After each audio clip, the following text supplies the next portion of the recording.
Hey everybody, welcome back to Video Game Esoteric and a continuing series, Sega Racing Renaissance, where I review every single 3D Sega racing game ever made that got an arcade release. And today we're doing the original Sega Rally, the game that got the entire franchise started. Before we get too far involved, then do me a huge favor, go down below, hit like, subscribe, that notification bell definitely helps us out. And if you feel so inclined and want to support the channel, we got a Patreon link down below as well. But Sega Rally is an absolute amazing game, and honestly it's probably my favorite of the 3 Sega Rally games. Honestly, they're all great. 3 is decent, 2 is amazing, 1 is like amazing plus 1% more. This is running on the Model 2 arcade hardware, and it was made by Sega AM3, but I will be cutting in some Sega Saturn footage as well because honestly, I never really saw this in arcades when it was released. I was introduced to this series with my Sega Saturn and I fell in love with the game, and honestly, for a Saturn port from Model 2, it is spectacular, but we'll talk about the port shortly.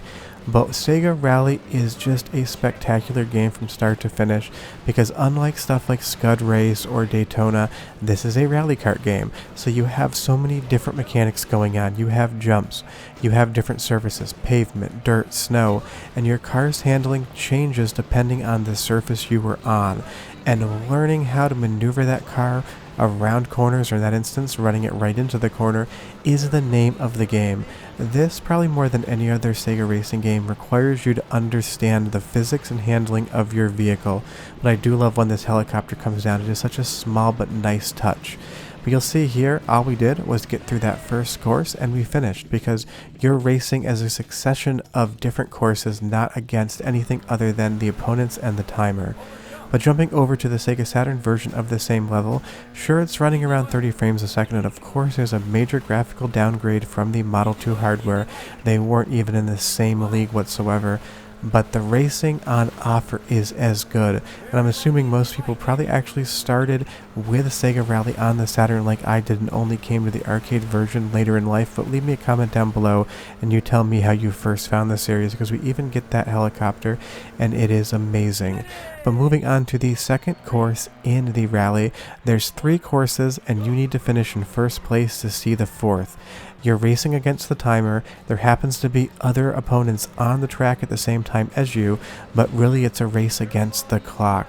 But moving over into the first person view, the sense of speed and the sense of wonder you get from a Model 2 based hardware racing game in this first person view is incredible, and sliding the car around the corners in some ways actually feels slightly easier to control the car in first person, because you can really see how that nose is swinging around. Because if you hit any portion of the wall, the fence, or otherwise, you were going to lose speed. But right there, when you slide that car perfectly around that corner in the tunnel, it feels incredible. But then you do something like that and realize you've made a mistake. Mistakes are very costly in Sega Rally because you need all the time you can get. Your timer does not 100% reset once you get from one course to the other. You carry some time through, but the better you do on the first course, the easier the second one's going to be time-wise. The better you do on the second one, the easier the third one will be, so on and so forth. Mistakes are bad. If you have a first course that is not good, you may as well just restart the game, because your odds of seeing the finish line of the third course are going to become basically minuscule. Now the timer is fair on normal mode, but I am playing this on hard because I like a little bit more of a challenge, because I have played this game so much. But here we are at the second finish line, so let's go ahead and jump back over to the Saturn version quickly to show you what it looks like.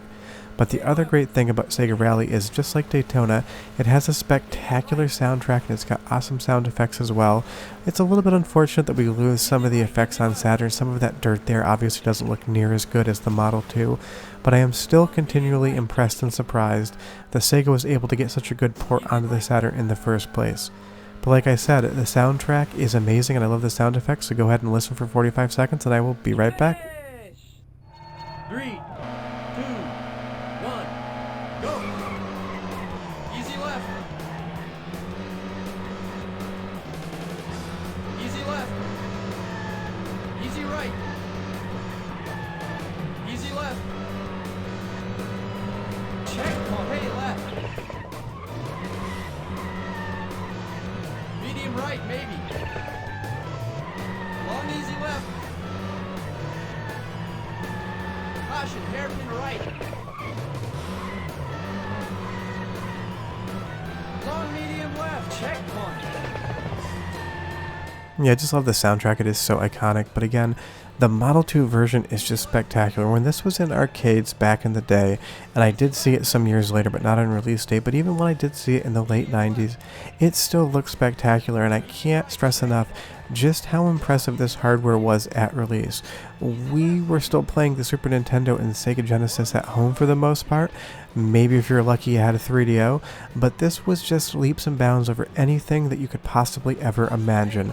And it's just so much fun to play this game, even if I am going to, right here, run out of time. I made just too many mistakes and my time is up.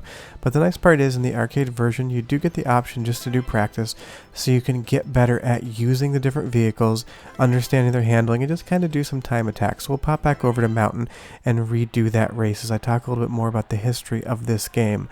It was basically a companion to Daytona, and obviously Daytona is the one that is more well known to this day, even though pretty much everyone knows what Sega Rally is. But this would go on, just like Daytona, to launch a franchise for Sega, because there's been 5 Sega Rally games to date, 3 of them that have been released in arcades, and all 3 that you will see on this series.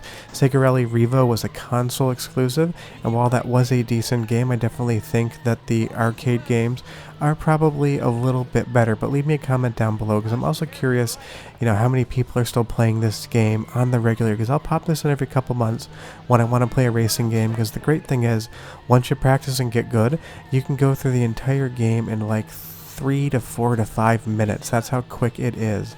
But you'll see there, I took that corner a little bit better, and that's all that matters when you're getting around the course. Not making those mistakes. And when you are playing this game and you're racing a clean line and you're just almost scraping those walls but not quite, that's when it feels like perfection. Now, I'm not a rally racer. I do like watching it from time to time. It's very interesting to watch these people throw these cars around. But when you're playing this game well, it makes you kind of want to do the same thing to your car. So maybe I'll go take my GTI out later and try to throw it around a corner in Chicago and seeing how well I fare. But all jokes aside, that's how addicting this game truly is. You start to lock in, you start to get that tunnel vision, you start to get in the zone as you're racing around and learning the course, and suddenly you feel like you are untouchable. But then you get ever so slightly cocky and you make a slight mistake, like right there, tapped that bumper on the rock wall, and I've lost almost all of my momentum. And that just makes me angry at myself, because I caused an unforced error. The game didn't screw up, I just didn't do things the way I should have, just like I didn't do here. And it makes me want to just restart and keep playing the game. And that's the sign of a great arcade racing game, if it makes you want to keep coming back and playing over and over and over again. Because right here, that turn, I almost touched the wall, but I maintained my speed, and that felt about as perfect as you could possibly get out of that turn. And I want to keep practicing when I'm playing this, and when I pick it back up, I want to get to the point where I'm almost touching every single wall, but I'm just avoiding it, because that sense of perfection and fine-tuning of your race line is why I absolutely love Sega Rally. This was the game that got the entire franchise kicked off. If you want to play it on Sega Saturn, go ahead, it's amazing. But if you're able to either use the Model 2 emulator or use original hardware, that is what I recommend. But yeah, leave me a comment down below and tell me what you think about Sega Rally. I'll have another racing video next week and videos throughout the week as well, but we are finished, and I will see you guys next time. Bye-bye.